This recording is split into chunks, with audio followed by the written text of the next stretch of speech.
Joe, I know that you're very passionate about, startups to grown up.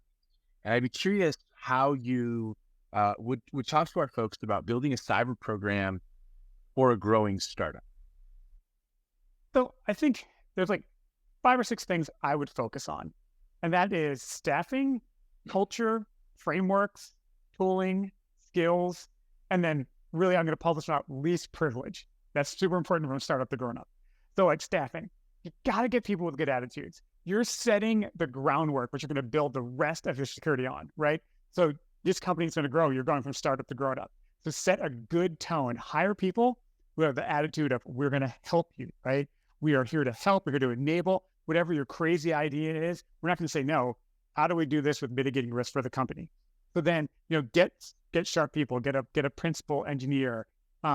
Get someone from IT. Get someone from DevOps, and build your people around. Build your team around that. Don't forget, you could outsource your SOC in the beginning.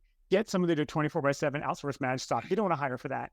And then make sure that your chief privacy officer or your GC or whatever legal person you have, and sometimes in startup, you don't have the beginning, you have that, down the road, get someone that you are going to love working with, because privacy and security are just tied at the hip right now. And you need to have a great relationship. Some of the best things I've accomplished at work are because I've worked with really great GCs and CPOs. And then let's not forget you. You are a leader, but you're now in a transitional period. You're becoming less of that hands-on in the weeds technical leader to that, to that leader who's going to represent to the board, to investors, to future companies. So develop your business acumen while keeping your technical skills sharp, because it's still a small team and you need to dig out and you need to review firewall rules. And then, like I said, culture, get involved, have coffee talks, have hackathons, explain why these policies are changing, why you're going from this sort of loose startup thing to, hey, we're going to manage your machine. Not everybody can be an admin, and you're going to roll these policies out, but explain why you're doing it. Don't just do it, and get buy-in, because writing a bunch of policies without support from the board or from the C-suite is kind of a waste.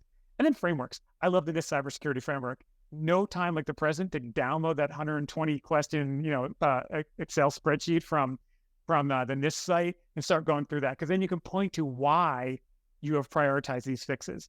And then tools, make sure you got good situation awareness in your WAF and all that. And then least privilege, which I'm going to end on for this one. Least privilege. It's a startup.